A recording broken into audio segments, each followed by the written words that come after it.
how do you manage it when a client says something disagreeable or maybe even morally incongruent with your own beliefs in a coaching session? Right. So it's happened to me a handful of times in my career. You have a couple choices, and one of them is, one of them's around ending the session and just saying, you know what, I think that this is not a great fit, or you just end it. You end the coaching agreement. I've done that. It's unpleasant. It's not fun. Uh, there were hurt feelings, a little bit of fallout in around the clients that they were also connected with. Had to clean that up a little bit. But I was in a spot where I didn't want to continue. It just wasn't. It was obvious, and it wasn't the kind of thing that I would say, "Oh, sorry, like let me make it better." I don't really mean that. It's not. It's just okay to let it go. That's option one. Option two is to ignore it, and I've talked to other coaches about that. I'm not a fan. I think it's worth addressing, and either addressing it and clearing it up, or addressing it and discontinuing the conversation. Discontinuing the coaching contract. It's very rare, but it does happen. And I think it's empowering for the coach to also say no. Yeah, I think that's why what's coming up was some of the coaches were concerned about, one of the things that I talk about is one of the big differences between counseling and coaching is that we do have a little bit more say over what our clients look like and what types of clients we want to attract to ourselves. And if we are uncomfortable in a session, that we have just as much of a right as our clients do to end that session and or end the coaching client agreement. So I guess, that kind of brings me to my next question, which is, when this happens, what you said, it's rare, but it could, especially for those coaches who are looking to go long term. It sounds like you did manage a breakup. What advice do you have for other coaches who may be struggling with a client on their roster that was really not the best fit for them, but maybe that client is still hanging on? And, what kind of advice would you give to somebody who's maybe looking to build the confidence to maybe have a breakup conversation? Breakup, I use that term lightly. Yeah. Well, when I did it, I've done this, like I said, a handful of times. One of the first times I didn't do it very well, and the client felt like they were being rejected. And that was not my intention. It wasn't, it was more of, I don't think I am the right coach for this person. Not that this person is uncoachable or that it can't work. And this wasn't even, like, they didn't say anything. It wasn't even like a breakup because of, like, they said something morally reprehensible.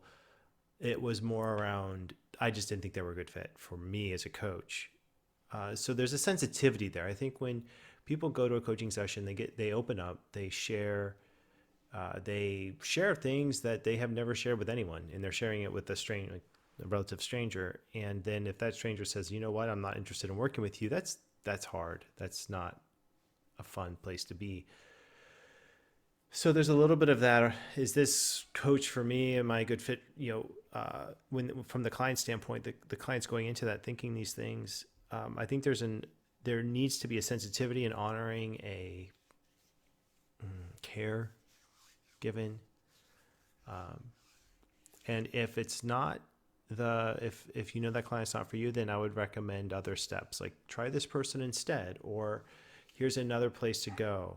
That's best practice in doing these things.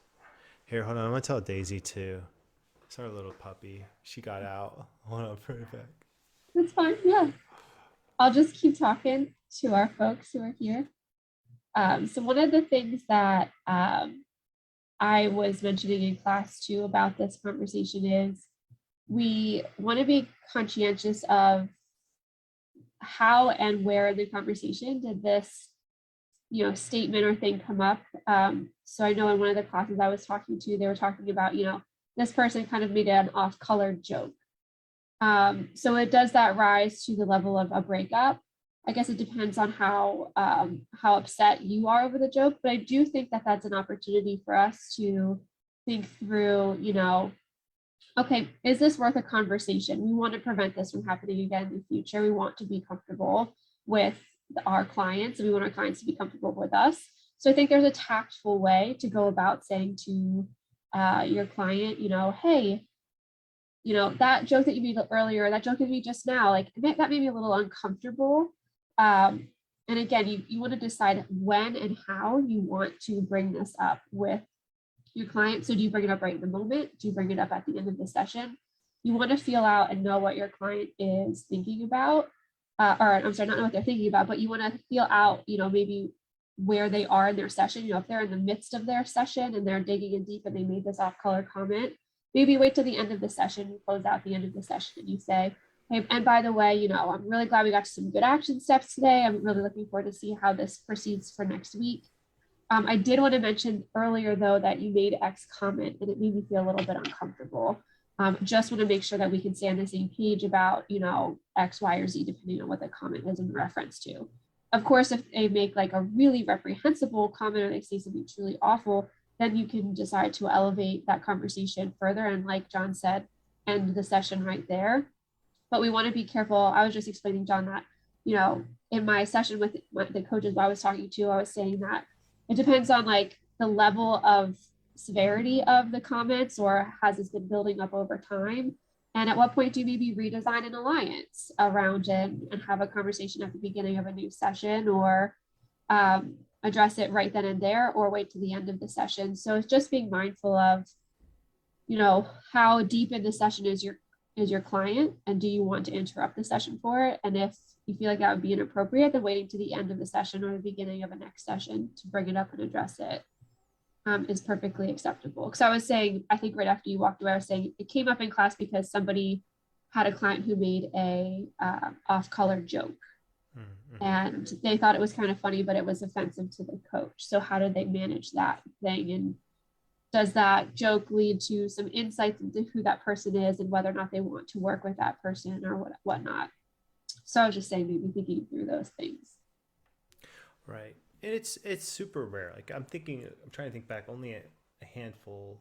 I think I've logged over 3,500 hours of coaching. We're talking less than 5 of that. And one of them, I mean, some of them, it's not necessarily they say something that's offensive as much as they want to be coached on something that I just don't agree with. Like, for instance, I was working with a student and they wanted me to coach them on how they can be better at playing video games. I'm thinking, okay, like it's just not for me. This isn't what I want to do. I don't believe in them. I think they have created, challenges and pain for high school students, teenagers.